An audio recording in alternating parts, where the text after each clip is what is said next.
창조 경제를 활성화시키는 데 있어서 기술금융은 매우 중요합니다. 그래서 지난 1년 동안 정부는 기술금융 실적을 올리는 데 큰 노력을 해왔고 그 성과로 기술금융 실적은 25배로 늘어났습니다. 그러나 내용을 들어가 보면 문제가 많습니다. 과연 이것도 기술금융이라고 할 수 있나? 이러한 대출 실적입니다. 오늘은 이 문제에 대해서 오랫동안 외국에서 이 문제 강의를 했고 국내에 들어와서도 연구 업적을 내고 있는 이젠마 교수를 모셨습니다. 이 교수 안녕하세요. 안녕하세요. 정부가 창조 경제를 위해서 기술금융에 대단한 노력을 했죠. 네. 그동안 실적이 어떻습니까? 우선 2014년 7월에 시작된 기술금융은요. 486건 1922억에서 시작이 돼서요. 지금 집계로 올해 6월 말 실적으로 볼 때 6만 3천 건 그리고 42조 원에 달하는 양적으로 굉장한 성장을 보였습니다. 이건 사실 엄청난 성장 아니에요? 그렇죠. 예. 그래서 만약 이 실적만 놓고 보면 네. 창조 경제 잘 되겠구나. 뭐 그런 느낌을 주고 또 금융회사들이 은행들을 비롯해서 참 열심히 하고 있구나. 네. 이 보고만 들으면 그럴듯하죠. 네, 그렇죠. 그런데 이상한 얘기가 들려요. 내용을 들어가 보면 뭐 부동산 업자도 빌려갔다 그러고 네. 또 기존 거래하고 있는 기업들한테 돈 더 빌려주고 그것도 기술금융 실적이 올렸다 그러고 네. 과연 그런가요? 저희가 흔히 그런 말을 무늬만 기술금융이다 이런 말을 하는데요. 보통 이제 두 가지로 분류를 할 수가 있을 것 같습니다. 첫 번째로는 기존 대출을 단순히 이름만 기술금융이라는 이름으로 바꿔서 변환하는 그런 행태를 보이겠는데요. 자료에 따르면은 17개 은행 평균으로 봤을 때 75.4%가 기존 거래 기업을 대상으로 기술금융을 행했고요. 이는 지난 7월에 처음 도입 당시에 58.6%에 비해서 오히려 지금 악화된 수치라고 볼 수가 있습니다. 그러니까 기존 거래 기업, 네. 예를 들면 중소기업은행하고 거래했던 기업이 있는데 네. 그 기업한테 돈을 그대로 더 빌려주고 그렇죠. 그걸 기술금융 실적이다. 네, 이렇게 그렇죠. 얘기를 했다 이거죠. 그렇죠. 뿐만 아니라 저희가 기술금융이라고 하면 우선 기술력이 평가가 전제가 돼서 그다음에 대출을 해내는 신용 그 대출의 하나의 방법인데요. 여기서 봤을 때 그 담보대출의 비중이 이 기술금융의 60% 이상을 차지를 하고 있습니다. 그러니까 기술력을 바탕으로 금융해 주는 것이 기술금융인데 네. 담보 잡고 빌려줬다. 예, 그런 비중이 60%나 된다는 거죠. 뿐만 아니라 이런 그 대출 기업 가운데 트리플 B, 그러니까 우량 신용 등급이죠. 이 차지하는 비중이 대부분으로서 보통 신한은행이 90% 이상, 뭐 기업은행이 78.7% 이상, 우리은행이 61% 이상, 이런 벌써 신용이 높은 기업에 자금을 대출해주는 그런 행태가 많이 보여지고 있습니다. 그러면 기술금융의 본래 취지가 많이 훼손됐다고. 새로운 기술을 네. 가지고 사업화를 할 때 네. 그걸 돕기 위해서 돈을 빌려주는 거기 그렇죠. 때문에 네. 이거하고는 상관없는 성격 아니에요? 그렇게 엄밀히 말하면 그렇게 말을 할 수가 있을 것 같습니다. 네. 뭐 엄밀히 말이 아니라 제대로 말하면 그렇게 네, 말할 수 맞습니다. 있는 거겠죠. 네. 그렇다면은 우리가 어떤 정책의 판단을 할 때 네. 기술금융의 본래의 취지에 따라서 기술금융이 이루어졌다고 보고 네. 그리고 다른 정책을 펴는 게 그게 이제 일반적 현상인데 그렇습니다. 이건 일종의 기술금융 분식회계다. 네. 이렇게 뭐 좀 혹평인지 모르겠습니다만 부를 정도로 네. 실제 내용은 네. 본래의 취지하고 부합하는 네. 그런 성격은 못 된다. 네. 뭐 이렇게 볼 수 있는데요. 네. 부동산 업자도 기술금융으로 빌려간 거는 뭔가요? 건물을 신기술로 짓는 겁니까? 우선 뭐 예식장, 부동산 임대업, 뭐 일반 학원들도 이런 기술금융에 많이 포함이 되어 있는데요. 이제 어떻게 이런 일이 일어났는가를 한번 보기 위해서는 기술 신용 등급이 어떻게 산출을 되는지를 먼저 볼 필요가 있을 텐데요. 예를 들어서 저희가 기술 신용 등급이라고 하면 많은 사람들이 기술력만 가지고 신용을 매긴다 그렇게 생각을 할 수가 있는데요. 현 정책에서는 이 최종 기술 신용 등급이 기술 등급과 기존 신용 등급의 가중 평균에 의해서 최종 기술 신용 등급이 산출이 되게 됩니다. 그래서 저 예에서는요, 신용 등급이 BB, 그 양호 등급에 있고 기술 등급은 T2로 우수 등급에 있습니다. 이런 경우에 그 결합 등급을 A 플러스로 올려줘서 더 저리로 그다음에 그 자금을 공급해 준다. 그런 이제 기술 신용 등급이 산출이 되기 때문에 보다시피 기술 등급에 의해서만 신용이 평가되는 게 아니라 신용 등급에 의해서도 평가가 됩니다. 그렇기 때문에 신용 등급만 있으면 기술 등급이 모자라더라도 사실 기술 신용 등급을 산출을 할 수가 있고요. 이에 따라서 대출이 행해질 수가 있는 거겠죠. 그건 이해할 수가 있겠어요. 네. 은행의 입장에서 네. 신용 등급이라는 거를 또 고려하겠죠. 네. 그러나 기술 금융의 본래의 이 취지라는 것은 네. 신기술, 네. 신기술을 사업화하는 그 그렇습니다. 과정에 있어서의 금융이거든요. 네. 그래서 이제 한 가지 제가 호기심인데 아까 예식장도 네. 빌려갔다 그랬죠? 네, 네. 그러면 예식장의 내부 인테리어를 첨단 기술로 이렇게 어떻게 하는 방법이 있나요? 뭐 조명도 첨단 기술로 한다거나 그래도 그 신기술로 칩니까? 제가 그 TCB 평가서를 직접 들여다보지는 않아서 모르겠는데요. 저번에 예전에 그 금융 당국자가 하는 말에 의하면 목장갑에 빨간 페인트를 칠하는 것도 기술이다. 그렇게 분류를 했거든요. 그 금융 당국자가 어느 분인지 모르겠지만 신기술이라는 거를 전혀 이해를 못 하시는 분이군요. 그분은 우리가 보다 더 보편적인 거는 네. 새로운 아이디어 그렇죠. 이건데 네. 예식장, 부동산 뭐 이런 쪽에 이 기술 금융이라는 회계 처리가 됐다는 거 네. 이거는 문제가 있죠. 예, 문제가 크다고 봅니다. 네. 예. 근데 이렇게 해도 네. 기술 금융이라고 금융 당국이 인정을 해주고 네. 그래서 은행들은 점수 따려고 네. 실적을 이렇게 네. 뭐 온갖 진짜 기술 금융도 아닌 걸 거기다 보태가지고 하고 네. 네. 이런 게 어떻게 통하죠? 그 점에 대해서는 그러면 기술력 평가가 어떻게 이루어지는지를 한번 볼 필요가 있겠는데요. 저희가 그러니까 은행이 직접 평가를 하는 경우도 있지만 대부분 TCB라고 테크놀로지 크레딧 뷰로라는 이제 기관에서 기술 신용 등급 평가를 받게 됩니다. 네. 지금 현재 이제 4개사가 지정이 돼 있는데요. 한국기업데이터 나이스 평가정보 기보 그리고 이번 4월에 이크레더블이 새로 조인을 하게 됐습니다. 그런데 이 TCB 평가서라는 게 단순히 기술의 질적인 평가를 하는 게 아니라 여러 가지 아이템이 있습니다. 여기에서 기술과 관련된 항목에 우선 비율이 적고요. 그리고 이런 평가를 할 때 질적 평가보다는 뭐 지재권 보유수, 그다음에 이 개발 인력수 이런 양적 평가에 대부분 의존을 하게 되어 있습니다. 이게 뿐만이 아니라 일반 신용 평가에 사용되는 재무 비율도 또 같이 사용이 되고 있는데요. 예를 들어서 뭐 자금 상환 능력을 잴 때 부채 비율을 잰다거나 아니면 수익 전망 같은 거를 볼 때 지난 2년간 매출액 성장률 이런 게 지금 TCB 평가 안에도 들어가 있기 때문에 사실 엄밀한 의미의 기술력의 그 질적 평가를 잰다고 하기에는 부족한 면이 그러니까 있고요. 은행은 TCB 평가에 의존하고 그렇죠. TCB 평가 자체가 문제가 있다. 그렇죠. 그러면 이 TCB 평가서는 누가 네. 만든 겁니까?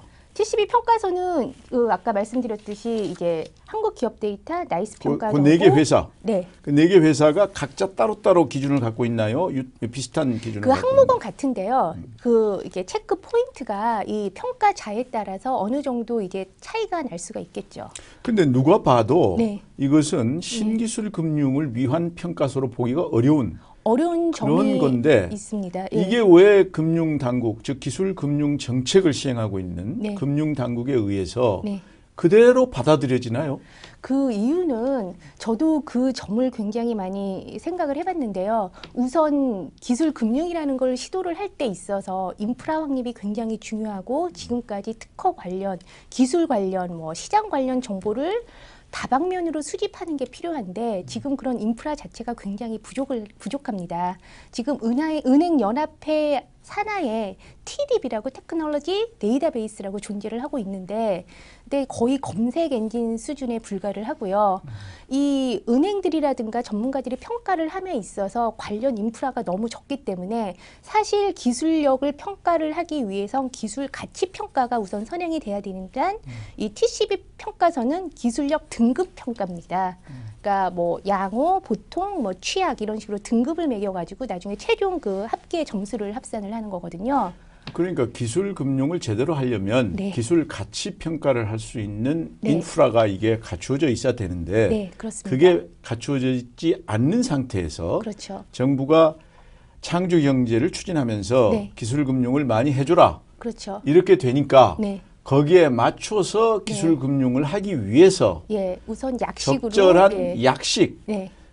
평가 보고서를 만들어서 네. 이 TCB가 수행을 하고 네. 은행은 그거에 따라서 그렇죠. 융자를 해주다 보니까 네. 부동산, 그렇죠. 예식장 네. 여기도 돈 빌려주고 기술금융이라고 한 네. 결국 시스템 전체가 잘못돼 있다. 그렇죠. 만약에 이 TCB 평가서 자체가 신뢰성이 있고 그다음에 그 기술 기업의 성공 가능성을 정확히 잘 예측을 할 수가 있다면 은행은 이 TCB 평가서 하나에만 이렇게 의존을 하더라도 충분히 부도율을 낮출 수가 있습니다. 그런데 이 TCB 평가서 자체의 신뢰성이 부족하다 보니까 은행도 TCB 평가서만 의존을 하고 대출을 하기에는 무리가 있겠죠. 그러면 이 TCB 평가 회사들은 네. 융자 신청이 들어왔을 때 네. 그거를 이제 평가하는 기관 아니에요? 네, 그렇습니다. 그리고 수수료를 받나요? 네, TCB 한 건당 100만 원 정도로 알고 있습니다. 그러면 결국 많이 빌려줄수록 수수료는 많이 들어오겠네요. 그러니까 수수료가 엄청나다고 알고 있는데요. 네. 금년 5월 현재인가요? 42조가? 네. 42조가 그 대출 규모고요. 예, 대출 그다음에 그 건수는 6만 3천 건. 그러니까 6만 네. 3천 건에 건당 100만 원씩. 그렇죠. 이거 얼마죠? 계산할 필요는 없을 것 같고요. 네. 그러니까 이 네 개의 네. 이 기술 평가 회사들, 네. 이 평가 회사들은 네. 융자를 많이 해줄수록 돈 버는 거 아니에요. 그렇죠. 네. 그러니까 결국 기술금융 시스템 전체가 네. 제대로 기술의 가치를 평가할 수 있는 인프라도 없고, 그렇죠. 그러나 정부는 네. 기술금융 많이 해주라고 하고 네. 많이 해주라고 하다 보니까 네. 이 기술력 평가하는 네. 기술을 평가하는 이 회사들은 네. 많이 해주면 수입이 많이 들어오니까 그렇죠. 될 수 있으면 많이 나갈 수 있도록 이 평가 보고서를 만들고 네. 그러니까 부동산업자 예식장 뭐 이렇게 네. 간 거군요. 예, 그렇기도 하고 그다음에 지금 엄청나게 건수가 늘어나다 보니까 이 네 개 회사가 그 평가서 하나를 작성하는데 기술 하나를 평가를 하는 데는 굉장히 고도의 작업이 필요하고 시간이 충분히 걸리고 현장 답사도 하고 여러 가지를 했을 때 제대로 된 평가서가 나오는데요. 지금 이 많은 건수를 소화를 하기 위해서는 한 사람당 이 처리해야 되는 TCB 평가서 양이 엄청납니다. 일종의 부실 뭐 이 심사 이게 이루어지는 건데 이거를 운영하는 회사 입장에서는 네. 건수가 많을수록 돈을 많이 벌 수 굉장히 있으니까. 수익원이 되고 있죠. 그러니까 시스템 전체가 지금 이 부실 시스템 이 속에서 운영이 된다 이렇게 볼 수가 있는데 그런데 이제 은행 입장에서는 금융 당국이 소위 이 금융기관 평가를 하잖아요. 네. 그 중에 혁신성이라는 게 있지 않습니까? 네, 은행 혁신성 뭐 평가. 그것 때문에 그렇다 하는 또 변명이 있는데 그것 좀 말씀해 주시죠. 예, 지난 10월에 이제 그 은행이 그 혁신성 평가를 수행을 해서 이에 따라서 다각면으로 인센티브를 이제 부여한다는 그런 이제 발표를 했는데요. 그 혁신성 평가에 있어서 기술 금융이 차지하는 규모가 40%나 됩니다. 그리고 이 기술 금융만 이제 볼 때는요. 규모, 양적인 확산에 대한 배점이 굉장히 제일 크게 차지하고 있거든요. 공급 규모, 뭐 기업 지원, 그다음에 신용 지원, 지원 역량 이렇게 봤을 때 사실 지원 역량이라고 하는 게 인프라고 나머지는 이제 실적에 지금 포함이 되는 건데요. 지원 역량은 10%에 불과하고 나머지는 다 이제 양적인 그 확산과 점수가 굉장히 밀접한 관련이 있습니다. 이렇기 때문에 지금 뭐 은행 안에서도 그 인프라 확립보다는 우선 빨리 실적을 늘리는데 연연할 수밖에 없게 되겠죠. 은행 입장에서는 실적은 늘려야 되고 그렇죠. 그런데 돈은 다시 받아야 되고 네. 그러니까 기술성보다는 네. 신용도가 높은 기존 거래 기업 네. 안전하게 네, 그렇죠. 그래서 사실 이거는 눈 감고 아웅이죠. 네. 그렇다면 예, 이런 문제가 그동안에 제기가 됐을 텐데 네. 감독 당국은 그대로 뭐 개선책을 뭐 안 내놨습니까? 지금 그래서 그 은행 혁신성 평가가 개선이 조금 됐는데요. 지금까지 은행 혁신성 평가는 우선 세 개의 리그로 분류를 하게 됩니다. 특수은행, 뭐 특수은행하면 산업은행, 그다음에 수출입은행, 기업은행 이렇게 세 개가 포함이 됐고 나머지 일반 은행, 그다음에 지방은행 이렇게 세 개의 리그로 나눠서 상대 평가에 의해서 순위를 정하고 있습니다. 그거를 또 특수은행을 제외하고는 공표를 하고요. 그런데 이제 그거를 이제 1, 2위만 공표를 하겠다. 그리고 은행 혁신성 평가도 이제 양적인 것을 좀 축소를 하겠다. 그래서 개선된 혁신성 평가를 내놨는데요. 지금 이게 기술금융 이제 차이입니다. 네. 보면 뭐 공급 규모를 16에서 12로 줄이고 지원수를 8에서 12로 올리고 그다음에 뭐 투자라는 아이템을 새로 첨가를 했고요. 지원 역량을 10에서 12로 이제 증가를 한다. 이렇게 지금 대안책을 내놨는데요. 이 안을 사실 이렇게 자세히 들여다보면은요. 공급 규모가 4점이 감소됐다고 하지만 투자가 이제 4점으로 신설이 됐습니다. 결국 저것도 그 공급 규모에 지금 포함이 될 수가 있는 거거든요. 그리고 그 기업 대출 지원에서도 우수 기업에 대해서 기술 신용 대출 차주 중 기술력 우수 중소기업 비중이 3.6점 이렇게 들어갔는데 이걸 봤을 때 그 전 혁신성 평가에 보면은요. 기술 신용 평가 전후 신용 등급 평균 상향폭이라는 아이템이 있었는데 이 3점 아이템이 없어지고 이걸로 대체가 된 겁니다. 그렇기 때문에 사실 변형됐다고 해도 그다지 개선됐다고는 볼 수가 없을 것 같습니다. 그러니까 아주 근본적인 개선은 못하고 네. 약간 뭐 네. 좀 보완을 했다 네. 볼 수가 있는데 네. 그렇다면 이 기술금융 이걸 제대로 하려면 네. 이제 어떻게 해야 되느냐 네. 이게 문제인데 어떻게 해야 되죠? 이 지금 봤을 때 그러면 뭐 은행 혁신성 평가를 그럼 뭐 폐기하거나 개선을 하면은 되느냐 아니면은 뭐 TCB 이 그 평가서 자체의 신뢰성을 조금 더 제고하면은 되느냐 이제 이런 의문을 많이 던지는데요. 사실 이 두 개만으로는 해결이 되기는 힘들다고 보고요. 그 이유는 우선 이 기술력 평가라는 게 굉장히 위험성이 큽니다. 그 실패할 가능성이 굉장히 크죠. 왜냐하면 기술 시장 자체가 워낙에 급변하게 변화하고 있고 그렇기 때문에 이제 실패 가능성도 높지만 한번 성공을 했을 경우 수익률 또한 굉장히 높은 그런 산업으로 분류가 가능합니다. 즉 고위험, 고수익 사업이 되겠죠. 그렇지만 은행 대출의 경우 처음에 대출할 당시 이자율이 정해져 있기 때문에 특히 기술금융 같은 경우는 더 저리로 지금 하기 때문에 최대 수익폭이 정해져 있고 부실이 발생했을 때는 손실을 보는 고위험 저수익 구조로 지금 디자인이 돼 있는 상태입니다. 그렇기 때문에 사실 융자라는 거는 이 기술 금융에 적합한 그런 금융 금융 상품 기법이 아니지요. 그렇기 때문에 우선 기술 금융은 융자보다는 투자로 가는 게 고위험 고수익 구조로 가는 게 맞다고 봅니다. 근데 투자로 가기 위해서는 네. 돈을 빌려주는 사람 입장에서 네. 그 기술의 가치 네. 이거를 제대로 평가해야 투자를 할 그렇죠. 텐데 네. 지금은 TCB 자체도 그렇고 네. 결국은 이 기술의 가치를 모르기 때문에 그렇죠. 담보 네. 위주로 네. 기존 거래 기업은 잘 아니까 기존 네. 거래 기업 위주로 하는 거 아니겠어요? 그런 이유도 큽니다. 그렇기 때문에 이 산업에 대해서 그리고 기술에 대해서 잘 아는 사람이 투자를 담당을 해야겠죠. 그러니까 결국은 우리 현재 금융 인프라가 네. 기술을 제대로 아는 네. 그래서 기술의 경제적 가치를 평가하는 네. 인력이 모자라지 않습니까? 너무 모자라는 상황입니다. 모자라는 상태에서 네. 정부가 의욕을 가지고 네. 기술 금융을 늘려라. 네. 그러니까 무려 42조를 네. 해주면서도 네. 실제 내용은 네. 기존 거래 기업이 4분의 3 네. 그리고 기준이 담보 네. 이 기준이 80, 90, 뭐 60 네. 이렇게 네. 그 비중을 차지하잖아요. 네. 이러니까 실제로 신기술을 가지고 그걸 사업하기 위해서 돈이 필요한 사람들은 네. 기존 거래 기업도 아니고 그렇죠. 담보 능력도 없고 네. 가진 거는 기술인데 네. 그거 가지고 돈 빌리기는 어렵고 어렵죠. 네. 결국은 총체적으로 네. 기술금융의 본래의 취지 많이 이게 지금 제대로 실현이 안 되고 네. 있는데 네. 이 숫자만 보면 네. 특히 제일 높으신 분들은 이 숫자만 보면 야 정말 우리 금융이 기술금융을 향해서 최선을 다하고 있고 아마 2, 3년 지나면 실적이 엄청나게 나올 거다. 네. 이렇게 착각할 수가 있겠죠. 네. 과거에 경부 고속도로를 세계에서 제일 빠른 속도로 제일 싸게 건설을 했었습니다.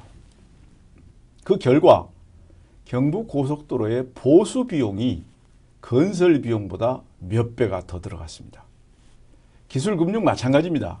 기술의 경제적 가치를 평가할 수 있는 인력이 모자란 상태에서 실적주의로 기술금융을 늘려라 하는 거의 강요에 의해서 금융회사들이 기술금융 실적을 올리다 보니 무늬만 기술금융 이것은 몇 년 뒤에 상당한 부작용으로 우리 금융계에 큰 부담을 줄 것으로 염려됩니다. 인프라 없는 상태에서 무리한 정책 하지 않았으면 좋겠습니다. 고맙습니다. 오늘 수고 많이 했습니다. 감사합니다.